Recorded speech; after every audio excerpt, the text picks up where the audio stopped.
자, 그 다음에는 이제 수요와 공급의 탄력성인데요. 이 탄력성의 이 개념을 지난번에 이제 경제학자들이 이걸 수치로 확인하기 위해서 만들어냈다는 거를 하나 알려드렸고, 그 다음에 이 탄력성의 크기는요, 이게 기울기를 갖고는 알 수가 없어요. 그죠? 예, 왜냐면, 근데 그걸 또 하면은 또 머리 아프다고 그러시겠군요. 예, 이게 5월 달에 심화 과정이라고 그래서, 단대서 그 기울기에 대한 거를 조금 해드려 봤더니 영 반응이 썰렁하더라고요. 그러니까 시험에 거기까지 나오진 않는데 원리상 이제 그거를 간단하게 이제 설명해 드리기 위해서 했던 부분인데, 근데 이제 기본적으로 이 기울기 값을 보게 되면 이 공급 쪽이 일단 기울기 값은 커요. 걔가 이제 플러스의 기울기를 갖고 있고요. 수요 곡선은 마이너스의 기울기를 갖고 있는데, 근데 기울기만 갖고는 확인할 수는 없는 게요.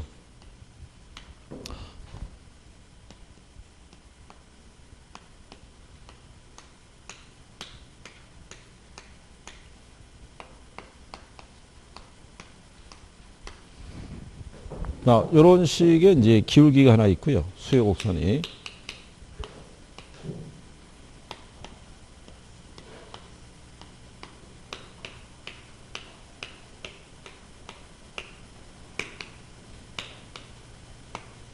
이런 식의 기울기가 있어요. 그러면 A하고 B가 있잖아요. 그죠? 그러면 기울기를 놓고 보게 되면 어느 게 더 탄력적인 것 같으세요? 상대적으로 우리가 기울기가 완만한 게 탄력적이라고 이렇게 생각하기 쉬운데, 얘는 수량이 낮게 있죠. 얘는 수량이 줄 있죠. 우리가 한 줄 안에 보면은 여러 개가 들어가 있잖아요. 그럼 원래 이 기울기라는 것은요, X축의 변화분에 대한 Y축의 변화분을 얘기를 해요. 이게, 그죠? 그러면 얘를 우리가 대입하게 되면은 얘는 500에서 300이죠. 그러니까 변화가 200이 이렇게 줄었다고요. 그죠? 근데 얘는 200에서 얼마? 300이니까는 100이라고요. 그러면 계산하면은 마이너스 얼마? 0.5 이렇게 나오는데, 얘는 계산을 하게 되면은 100에서 60이니까 마이너스 40이죠.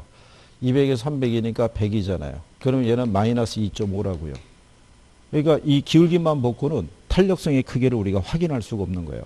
그래서 이 변화율이라는 것을 대입을 해서 탄력성의 크기를 우리가 구별해 본다라고 생각하시면 돼요.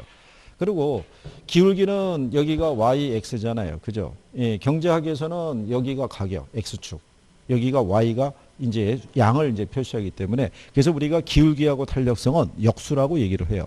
자체가. 참고하셔도 돼요. 그래서 이게 5월 달이 돼서 한번 해봤어요.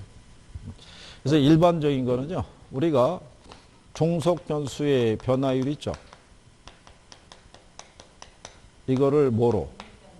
예, 독립 변수의 변화율로 나눠서 측정할 때, 종속 변수가 뭐가 있는지를 알고 계시죠? 그죠? 예. 종속 변수는 예, 수요량 또는 공급량을 얘기하고요. 독립 변수로 들어가는 게 가격이 있겠죠. 그래서 가격이 1% 변할 때 수요량이 몇 프로의 크기로 변하는지를 측정하는 것을 우리가 수요의 가격 탄력성이라고 그래요.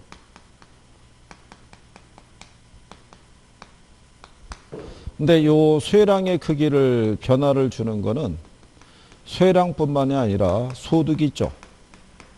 얘가 변해도 소득이 1% 변할 때 수요량이 몇 프로의 크기로 변하는지를 측정하는 것을 수요의 소득 탄력성이라고 그러고요. 근데 여기 있는 요 수요량이 있죠.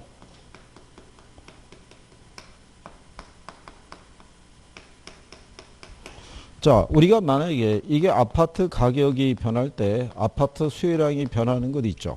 예, 이게 이제 수요의 가격 탄력성의 논리라고 그럴 때, 아파트의 수요량이라는 게 꼭 아파트 가격에서만 변화되는 건 아니고요. 이게 단독주택의 가격이 변해도 아파트 수요량은 변할 수 있어요, 없어요? 있죠. 그래서 관련 재화의 가격 변화에 따른 해당 재화의 수요량의 변화의 크기를 측정하는 것을 수요의 교차 탄력성이라고 그래요. 그래서 수요에서는 탄력성의 종류가 세 가지예요. 가격 탄력성, 소득 탄력성, 교차 탄력성인데, 이 분수식에서는 계산하는 요령은 똑같아요. 기본적으로 우리에게 구하라고 하는 것은 얘를 구하라고 그래요. 얘를. 그죠? 왜냐하면 분모는 우리가 알고 있는 수고요. 분자가 미지수인 거예요. 그래서 주로 이 미지수의 값을 구하라고 얘기를 할 때 이 분수식이 3개 변수로 돼 있죠. 그러니까 2개의 변수 값은 주는 거예요. 2개의 변수를 활용해서 이 분자에 대한 크기를 우리가 구하라고 하는 게, 그래서 이제 여러분들 교재에 보시면은 34페이지 있죠. 34페이지 가면은 하단에 예제 하나 들어가 있죠. 그죠? 1번에 34페이지 찾으셨나요? 예. 자, 거기 지난번에 우리가 기출문제 할 때도 다뤄봤는데요. 거기 보시면 수요의 가격 탄력성은 0.6을 주고요. 소득은 0.4를 주고요. 교차 탄력성은 0.2를 줬어요. 그죠? 자, 이렇게 줬는데 거기 보면은 가격이 있죠. 얘가 3%가 상승하고요. 소득은 3%가 증가하고요. 그 다음에 거기 문제상에서는 뭐라고 줬냐면요. 그 오피스텔 가격이 있죠. 예, 얘도 몇 프로가? 3%가. 그죠?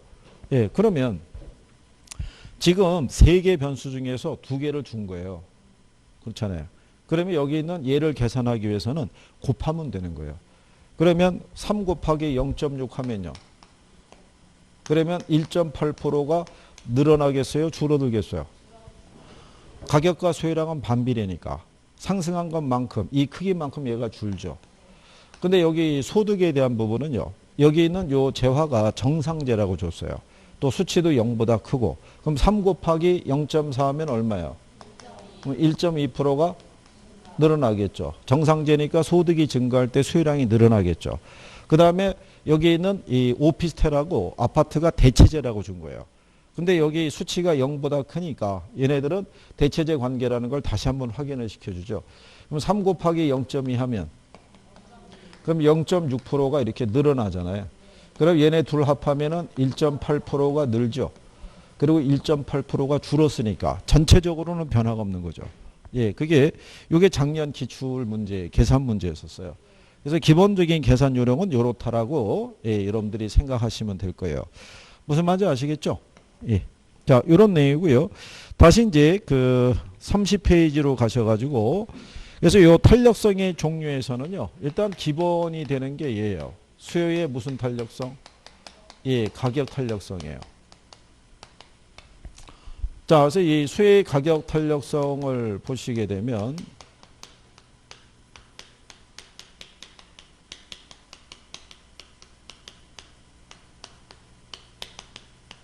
얘는 가격의 변화율에 대한 예, 수요량의 변화율의 크기를 우리가 측정하고요. 이게 절대값으로 표시하는 이유는 아시죠? 예, 마이너스의 보를 우리가 생략하고 플러스에 대한 이 우리 값으로 구한다는 거죠. 자, 그랬을 때 요즘은 얘를 물어봐요. 크기 있죠? 그 밑에 가면은 자 31페이지 상단에 가면 수요의 가격 탄력성의 크기라고 해놨죠. 예, 거기도 알아두셔야 돼요. 예. 자, 요 크기를 봤을 때 우리가 이제 탄력성의 크기는 0에서부터 무한대까지 존재해요. 그러니까 5가지인데 일반적인 탄력성이 3가지가 있고요. 특수한 형태의 탄력성이 2가지가 있어요. 그러니까 일반적인 거를 보게 되면 뭐 이런 거죠. 자, 가격이 몇 프로가 예, 10%가 상승했을 때 얘가 변하면 수요량은 당연히 변하게 돼 있어요.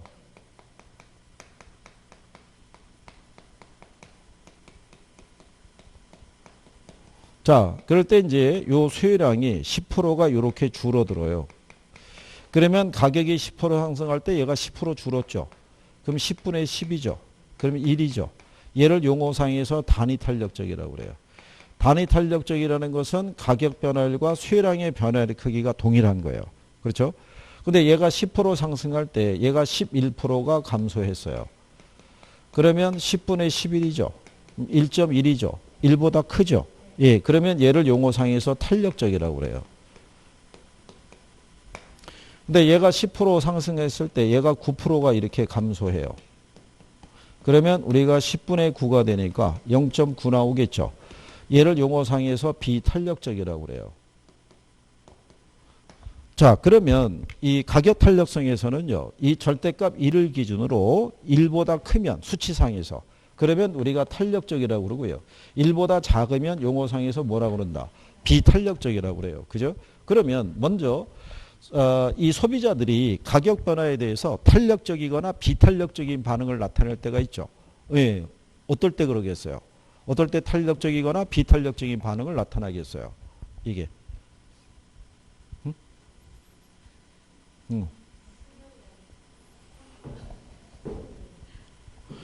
거기 32페이지 뒤로 가시면요. 거기 위에서 세 번째 줄에 양가로 3번에 수의 탄력성에 영향을 주는 요인이라고 있죠. 첫 번째가 뭐예요? 그렇죠. 대체재가 많으면 탄력적인 반응이 나타나고요. 대체재가 적으면 비탄력적인 반응이 나타나는 거예요. 무슨 말인지 이해하시겠나요? 예. 그래서 그런 변화를 여러분들이 생각할 수 있으셔야 되는 거죠. 가령 예를 들어서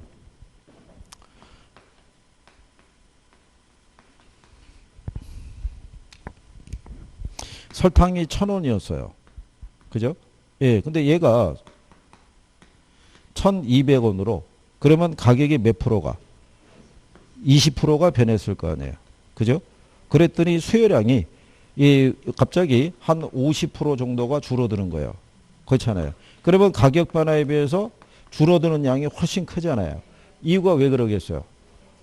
대체재가 있으니까 확 줄어드는 거예요. 그죠? 무슨 말 이해하시겠어요? 근데 된장 아시죠? 예. 된장이 1,000원이었는데 얘도 1,200원으로 몇 프로가 오른 거예요? 20%가. 그랬더니 줄어든 양이 1%밖에 안 돼요. 그죠? 그러면 얘는 왜 줄어든 양이 적겠어요? 저 대체재가 없으니까. 그래서 거기에 따라 소비자들은 탄력적인 반응을 보일 수도 있고 비탄력적인 반응을 나타낼 수도 있더라. 이런 얘기예요. 무슨 말인지 이해하시겠나요? 특히 별다른 대체재가 없고요. 필수재일 경우에는 가격이 오르더라도 우리는 지속적으로 소비할 수밖에 없어요. 그죠? 그래서 그런 상품들은 매년 가격이 인상이 돼요. 매년 신년 들어가면서 여러 가지 또 물가 상승률 이런 거 앞세워가지고 가격을 올리는 거예요. 왜? 올리더라도 소비가 크게 줄어들지 않으니까 이 사람들은 올린 것만큼 수입이 어떻게 돼요? 늘어난다고요. 그러니까 그러한 상품들은 가격을 인하시키는 경우가 없어요. 그렇지 않겠어요? 그래서 대체할 수 없는 어떤 그런 뭐 브랜드의 파워라든가 이런 게 있잖아요. 이번에 왜 얘네들 아시잖아요. 이 브랜드, 화장품 브랜드. 얘네 이번에 그 백 가격이 인상이 될 거라는 소문이 도니까는 앞에서 줄을 쫙 쓴 거 아니겠어요? 그러고 난 다음에 140만 오른 다음에는 줄이 사라진 거 아니에요. 그죠? 올리기 전에 사야 되는데 오르고 난 다음에는 굳이 그걸 또 살 필요가 없잖아요. 그죠? 우리는 거기 안 간 이유가 우리는 집에 백이 한 10개 있잖아요. 그러니까 굳이 그거 뭐 살 필요 없으니까 그냥 뭐 지켜만 봤단 얘기죠. 뭐 그렇단 얘기죠. 이해하시겠어요? 탄력적 또는 뭐 비탄력적. 그러니까 그렇게 정리를 해줘야 돼요. 대체재가 있느냐 없느냐. 그렇죠? 예, 그거부터 해서 기본적인 거를 내가 이해를 해줘야 예, 그 다음 논리가 우리가 정리가 좀 되실 거 아니에요. 그죠? 그게 일반적인 탄력성이에요. 그죠? 예. 그 다음에 특수한 형태의 탄력성이 완전 탄력적이라는 게 있고요. 그 다음에 완전 비탄력적이라고 있어요.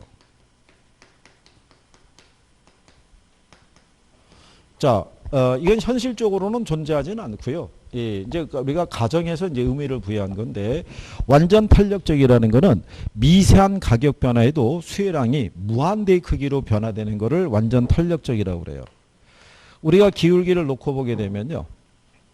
요게 임의의 가격이에요. 확정된 게 아니라 자, 이 상태의 가격에서요. 만약에 가격이 101원으로 1원 상승했어요. 예, 그러면 이 수요량이 존재하지 않아요. 이름만으로도. 가격과 수요량이 반비례잖아요. 이제 완전 탄력적일 때는 미세하게 이렇게 가격이 움직이죠. 그럼 수요량이 무진장 크게 변하는 거예요. 근데 반대로 가격이 99원으로 이렇게 떨어질 수도 있어요, 없어요? 그러면 이 수요량이 무한대로 늘어난다는 거예요.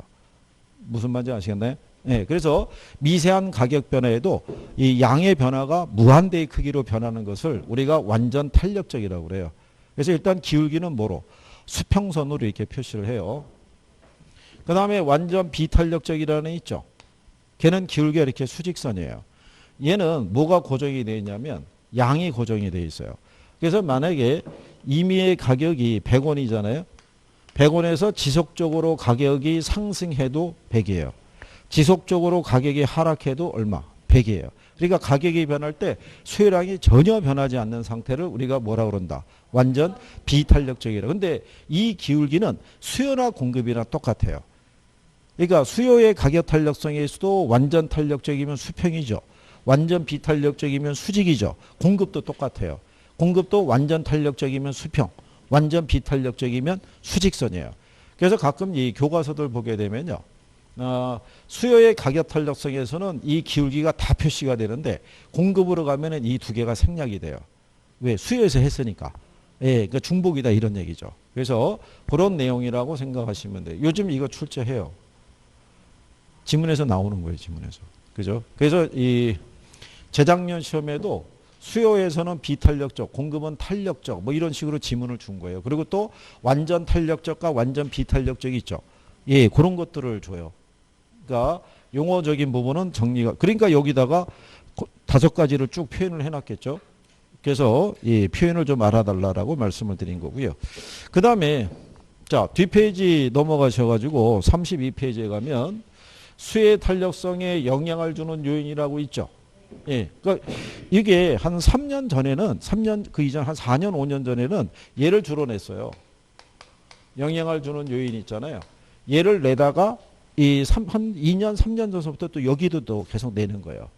그러니까 그래서 이 수요 측면에서는 가장 중요한 게요. 대체재 유무 있죠. 그 수라고요. 일단 대체재가 있으면 탄력적이 되고요. 그 수가 많으면 많을수록 더욱더 탄력적이 되는 거예요. 대체재가 없으면 어떻게 된다? 네, 비탄력적인 거예요. 그죠? 그래서 달리 대체할 수 없는 상품들이 이제 거의 뭐 필수의 성격이 좀 더 강하죠. 네. 그래서 이제 요게 많이 쓰고요. 그 다음에 우리 교재에서는 시장의 범위가 들어가 있죠. 시장의 범위를 넓게 잡으면 비탄력적이에요. 시장의 범위를 세분하면 탄력적이 돼요. 왜 여러분들이 아이스크림하고 바나나 아이스크림 있죠. 어느 게 대체재가 많다고 그랬어요? 얘가 대체재가 많죠. 바나나가. 아이스크림은 얘를 대신할 수 있는 게 팥빙수 정도밖에 없고, 이건 베스킨라빈스 얘기했잖아요. 베스킨라빈스 숫자가 많잖아요. 얘 말고도 30개 더 있다고요. 그래서 우리가 그때 뭐라고 그러냐면 이 주택이라고 정의를 내리면 이 주택을 대신할 만한 대체를 찾기 힘들어요. 근데 이 주택을 세분하면은 단독주택도 있고 아파트도 있고 다세대도 있고 이런 식으로 세분하면 세분할수록 대체를 찾기 쉬워진다는 얘기예요. 그러니까 시장의 범위를 세분하면 세분할수록 탄력적이 되더라 이런 표현이에요. 자, 그 다음에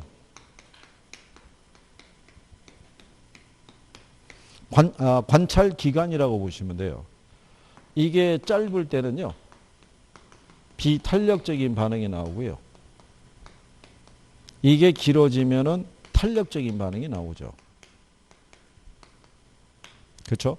네, 만약에 우리 지난번에 이렇게 얘기했잖아요. 유가가 인상이 돼서요. 가령 예를 들어서 리터당 한 1,400원 정도 하던 애들이 리터당 2,000원으로 오른 거예요. 자, 그러면 이렇게 유가 인상이 됐잖아요. 기름값이. 그러면 거기에 따라 소비자들의 반응이 있죠. 예, 반응이 어떻게 나타날까? 근데 단계는 어떻게? 비탄력적으로 그냥 계속 차를 몰고 다니더라는 거죠. 그러니까 통행량에 별 차이가 없는 거예요. 근데 시간이 좀 지났더니 교통량이 현격히 줄어드는 거예요. 이유가 뭐냐면 기름값 부담이 커지니까 사람들이 차를 타고 다니지 않고 대중교통수단을 이용하는 게 늘어나더라는 얘기죠. 그러니까 가격이 변했을 때 소비자들의 반응은 그 기간이 길어지면 길어질수록 더 탄력적으로 나오더라 이런 얘기예요. 그래서 이것도 시험에 나온 적이 있어요. 기간도 한 2번 활용했으니까 네, 그렇게 구별하시면 되겠고요. 그리고 일반적으로 용도 전환이 용이할수록 탄력적이라고 그래요. 그래서 주거용 부동산이 다른 용도의 부동산에 비해서는 조금 더 탄력적으로 알려져 있어요. 용도 전환이 용이하니까. 그래서 일반적으로 생필품은 비탄력적이고요. 사치품은 어떻다는 거예요? 탄력적이라고 얘기를 해요. 근데 우리가 지난번에 얘기했지만 사치품은 정상제 아니에요. 사치품. 응? 사치품은 정상제도 아니다. 자, 여러분들이 한번 생각해 보세요. 아까 왜 얘네 그 백 얘기했었죠? 응? 여러분들이 소득이 늘어났잖아요. 소득이 늘어나면 이 백 사야 안 사요? 살 거 아니에요. 정상제라고요. 예. 그러니까 정상제 안에 필수제하고 사치제가 같이 들어가 있는 거예요. 예. 그러니까 정상제 성격이 뭐예요? 소득이 늘어날 때 소비가 늘어나는 애가 정상제죠. 그러니까 저런 백도 소득이 늘어나면 살 수 있는 거예요. 무슨 말인지 이해하시겠죠? 예. 그래서 괜찮아요. 아까 얘기했잖아요. 여러분들 워낙 많아서 안 사는 거라고. 괜찮아요. 그러니까 여러분까지 저걸 사겠다고 뛰어들면은 핸드백 시장이 무질서해지잖아요. 그죠? 우리는 시장 질서를 위해서 이제 참고 있다. 뭐 이런 거죠. 그죠? 예. 그래서 그리고 가격대도 여러분 그 원하는 가격대가 아니잖아요. 최소한 못해도 그죠? 공세에 붙어가지고 1,000만 원 이상은 돼야 한번 움직여 보죠. 뭐 그죠? 두 자릿수에서야 뭐 그냥 냅두는 거죠. 그냥. 그게 마음 편하죠, 뭐. 그죠? 자, 그 다음에 이 소득 대비 가격 비중이 클수록 탄력적이고요. 예, 그게 적으면 비탄력적이 돼요. 자, 만약에 이렇게 보셔가지고요. 라면 있죠? 1,000원에서 1,200원으로 올랐어요. 그럼 20% 상승했죠? 예.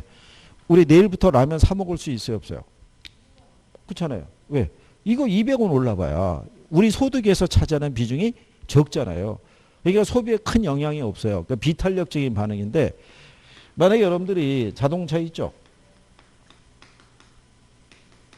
5천만 원짜리가 6천만 원으로 얘도 20% 올랐어요.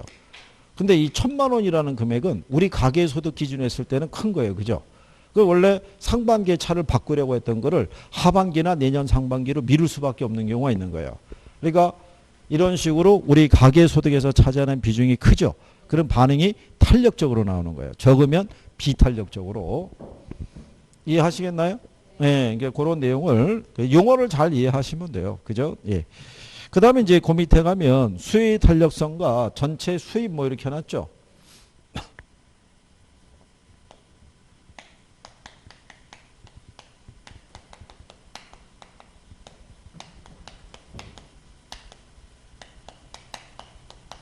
원래 요 전체 수입이라는 게요. 이게 기업의 총 수입을 나타내요. 근데 우리 가로 열고 보면 임대업자의 총 수입이라고 해놨죠. 왜냐하면 우리는 기업의 총 수입이 중요하진 않거든요. 원래 이 기업의 총 수입은요. 가격 곱하기 수혜량으로 구해요. 그러면 임대업자의 총 수입이 있죠. 요거는 단위당 임대료 있죠. 여기다가 임대 단위수를 곱하면은 그게 임대업자의 총 수입이 나오는데요. 예를 들어서 시장에서 특정한 상품의 가격이 100만 원이고요. 수혜량이 10개래요. 그럼 기업의 총 수입은 1,000만 원이죠. 가격 곱하기 수혜량이니까. 그렇잖아요. 근데 만약에 임대료가 100만 원이고요. 그죠? 예, 10가구가 가령 예를 들어서 임대를 살고 있다 그러면 임대업자의 총 수입도 1,000만 원일 거 아니에요. 그럴 때 요 임대료의 변화에 따라 수혜량의 크기가 달라지겠죠. 예, 거기에 따라 전체 수입은 늘어날 수도 있고 아니면 줄어들 수도 있어요. 근데 우리가 일반적으로 지난번에 왜 그래프 그려서도 해봤고요. 자, 우리나라의 민간 임대주택 시장의 임차자들이 있죠. 예, 이 사람들은 대부분 수요 비탄력적으로 알려져 있어요. 그죠? 그러면 왜 임차자들이 이 비탄력적인 반응을 나타나겠어요? 이 사람들이. 여러분들 가만히 보면 임대인들이 있잖아요. 임대인들은 매년 보증금이나 임대료를 뭐 해요? 인상을 하잖아요. 그죠? 그 임차자들은 이거 올려줘요, 안 올려줘요? 올려준다고요. 계약을 파기하고 다른 곳으로 이주하려고 해도 거기도 이미 오를 대로 다 오른 거예요. 그러니까 이사 비용이나 여러 가지 사회적 관계를 생각하면 다른 곳에 쓰는 거를 줄여서라도 이거부터 맞춰줘야 되는 거예요. 그죠? 그럼 왜 이렇게 비탄력적인 반응이 나타나겠어요? 얘를 대신할 만한 대체제가 없어요. 얘를. 우리가 여기에 거주하지 않고 텐트를 치거나 아니면은 컨테이너 박스 하나 구해서 거기서 거주할 수도 있는데 그게 주택에서 주는 만큼의 효용은 기대하기가 힘들어요. 그죠? 그러니까 달리 대체할 게 없으니까 어쩔 수 없이 어떻게 해야 돼요? 받아줘야 돼요. 그러면 여러분들이 이렇게 비탄력적인 반응을 나타내고 있는 소비자를 대상으로 상품을 공급할 때는 가격을 올릴 때 수입이 늘어나겠어요? 내릴 때 수입이 늘어나겠어요? 그러니까 이렇게 비탄력적일 때는 올렸을 때 수입이 늘어나는 거예요. 올리더라도 이 사람들이 소비하는 양이 크게 줄어들지 않는다는 얘기예요. 그래서 이런 부분의 문제를 피하기 위해서 정부가 얘를 공급해 주는 거예요. 공공임대주택을 정부가 공급해 주죠. 그러면은 이 사람들의 입장에서는 대체제가 생기는 거예요. 얘를 대신할 만한 뭐가? 대체제. 그러면 민간 임대주택 시장에 임차자들의 수요의 탄력성을 크게 만들어 주겠죠. 무슨 말인지 아시겠나요? 예, 거기까지 출제하는 거예요. 그러니까 여기 임대 수익 관계는 그냥 간단하게 수요가 어떨 때 비탄력적일 때 임대를 올릴 때 수입이 늘어난다는 거잖아요. 그거를 이제 여러분 시험에 이렇게 주는 거예요. 수요의 임대료 탄력성이 1보다 작을 경우 있죠. 예, 임대료를 인상을 하면 임대업자의 수입은 그렇죠. 1보다 작다는 얘기가 뭐예요? 그게 비탄력이. 이제 시험은 이렇게 주는 거예요. 이렇게. 그것만 이해하시면 돼요. 근데 탄력적일 때는 올리면 오히려 수입이 어떻게 돼요? 줄어들죠. 왜? 탄력적이라는 얘는 얘가 있다는 얘기예요. 그럼 여기서 올리면 이 사람들이 일로 이주해 버리는 거예요. 그렇잖아요. 그래서 그런 변화 정도만 잘 이해하시면 되더라 이런 얘기죠. 예.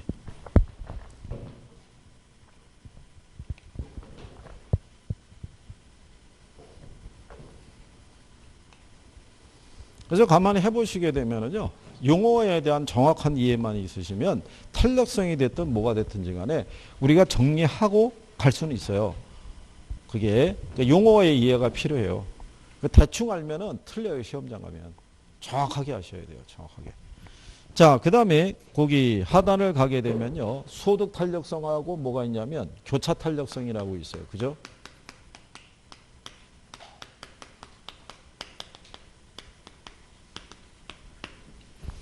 자, 수혜의 소득 탄력성을 보시게 되면요.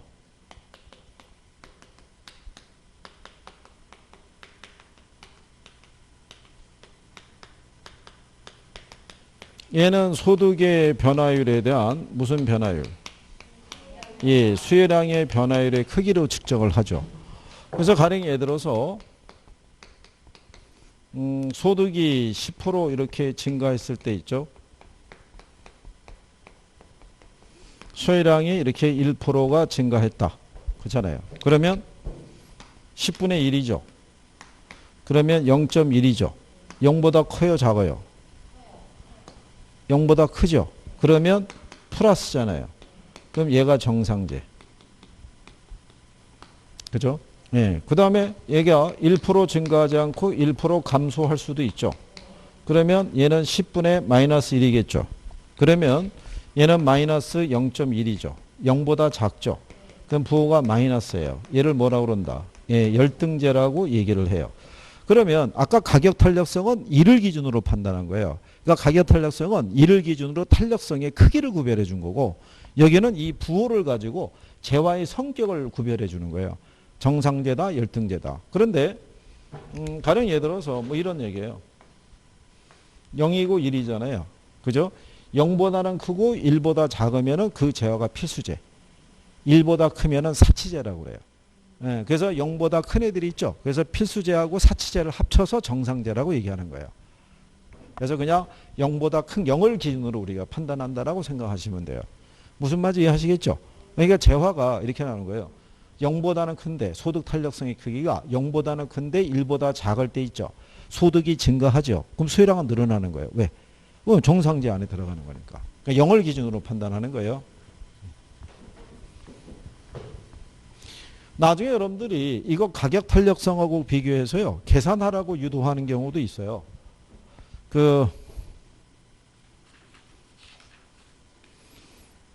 어디가 보시냐면 35페이지 있죠? 요거는 표시가 그렇게는 여기 문제는 조금 가령 예를 들어서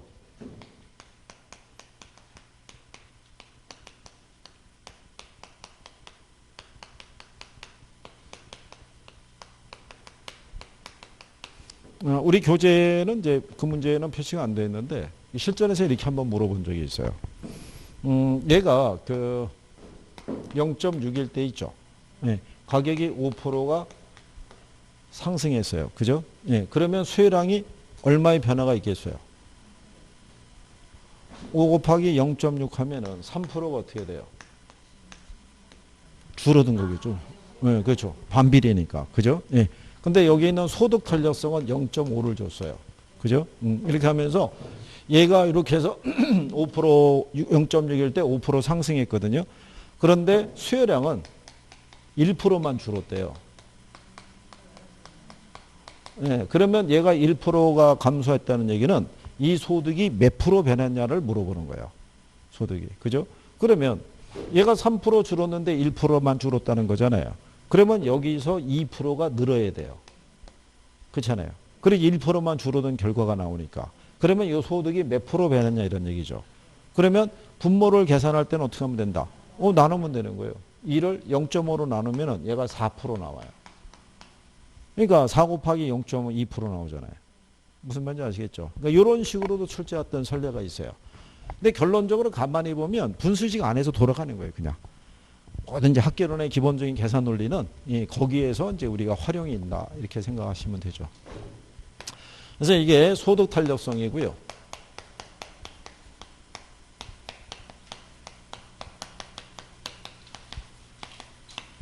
자, 이 교차 탄력성을 보시게 되면요.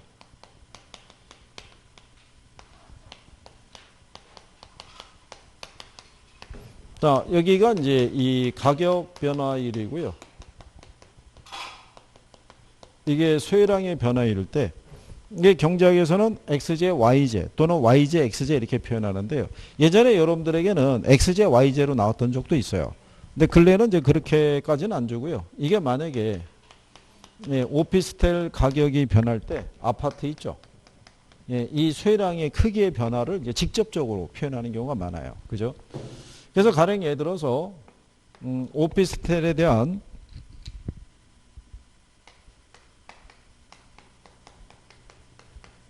임대료가 10%가 이렇게 상승했더니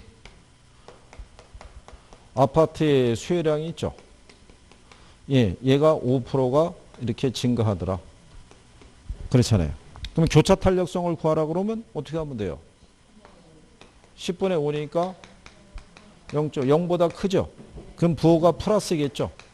걔를 우리가 뭐라 그런다? 걔를 우리가 대체제라고 얘기하죠.